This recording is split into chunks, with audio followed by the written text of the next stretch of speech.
Assalamualaikum warahmatullahi wabarakatuh. Salam sejahtera bagi kita semuanya. Perkenalkan, nama saya Endang Hamiatun SPD dari SD Negeri 2 Rogojati.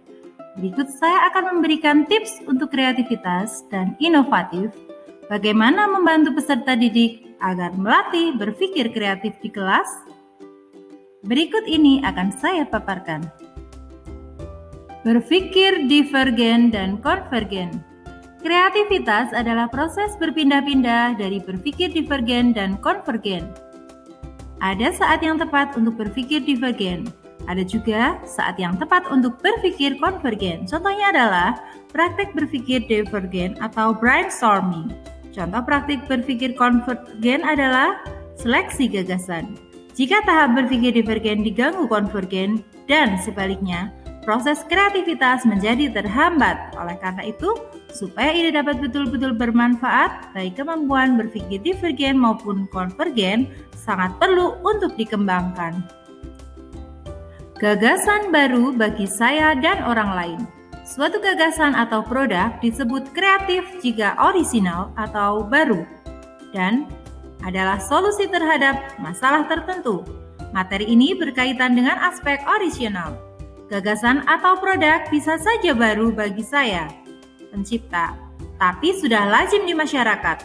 Jadi, harus dibedakan antara berpikir kreatif dan produk kreatif.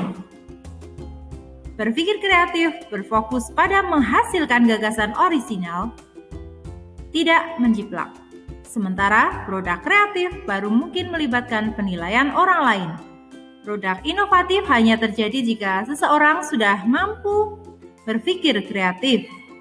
Hal ini yang menyebabkan proses berpikir kreatif harus ditumbuhkan dulu menjadi kompetensi seseorang. Dari kesalahan ke ide orisinal. Suatu gagasan atau produk disebut kreatif jika orisinal dan memiliki efektivitas atau solusi terhadap masalah tertentu. Materi ini akan berkaitan dengan aspek solusi, artinya berpikir kreatif adalah bentuk khusus problem solving. Seringkali gagasan baru benar-benar orisinal setelah berulang-ulang direvisi. Proses revisi terus-menerus inilah yang tidak dipraktekkan oleh proses berpikir non-kreatif.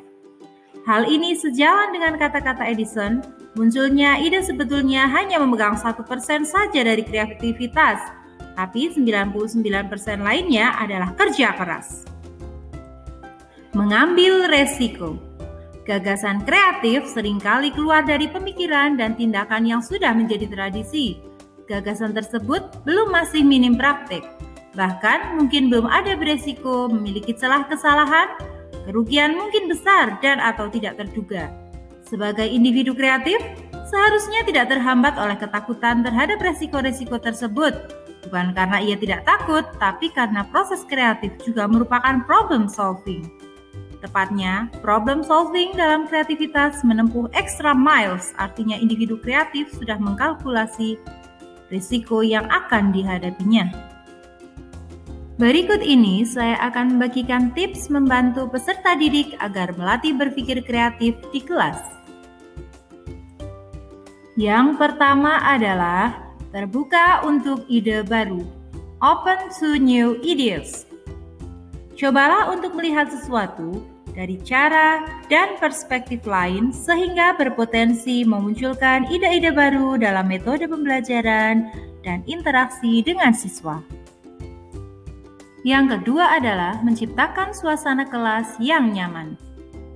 Ketika siswa merasa aman dan nyaman, mereka akan merasa aman dan takut melakukan kesalahan. Menciptakan sesuatu yang mudah diingat sangatlah penting, karena akan mempengaruhi proses belajar mengajar. Yang ketiga, anggap kreativitas sebagai bagian dari pembelajaran. Think of creativity as part of learning. Menciptakan kelas yang menampilkan kreativitas, guru dapat membuat majalah dinding atau mading yang berisi tentang pemecahan masalah dalam kehidupan sehari-hari atau solusi kreatif dalam kehidupan nyata, sehingga guru sering mengajak anak untuk berpikir kreatif. Yang keempat adalah menanamkan kreativitas di dalam kurikulum. Instilling creativity in the curriculum. Bapak dan Ibu guru bisa mendukung kreativitas siswa dengan mengembangkan pengetahuan dan keterampilan yang diperlukan. Oleh karena itu, Bapak dan Ibu guru perlu memahami tentang pedagogi yang mengacu pada mengetahui bagaimana merancang pengalaman belajar kreatif untuk mendukung dan menumbuhkan sikap, pemikiran, serta tindakan kreatif siswa yang telah disesuaikan dengan kurikulum. Untuk saat ini adalah kurikulum merdeka. Yang kelima adalah bereksperimen dengan metode pembelajaran yang baru. Experiment with the new learning methods. Bapak dan Ibu guru perlu mencoba menerapkan beberapa metode pembelajaran baru untuk menemukan metode mana yang paling efektif. Siswa memiliki kecerdasan, gaya, dan cara belajar yang berbeda-beda. Yang keenam, menemukan cara untuk menggabungkan seni, musik, dan budaya dalam pembelajaran.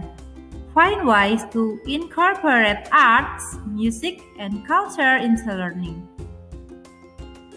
Menurut penelitian, kreativitas adalah sumber kekuatan utama yang membentuk budaya kita dalam pembelajaran.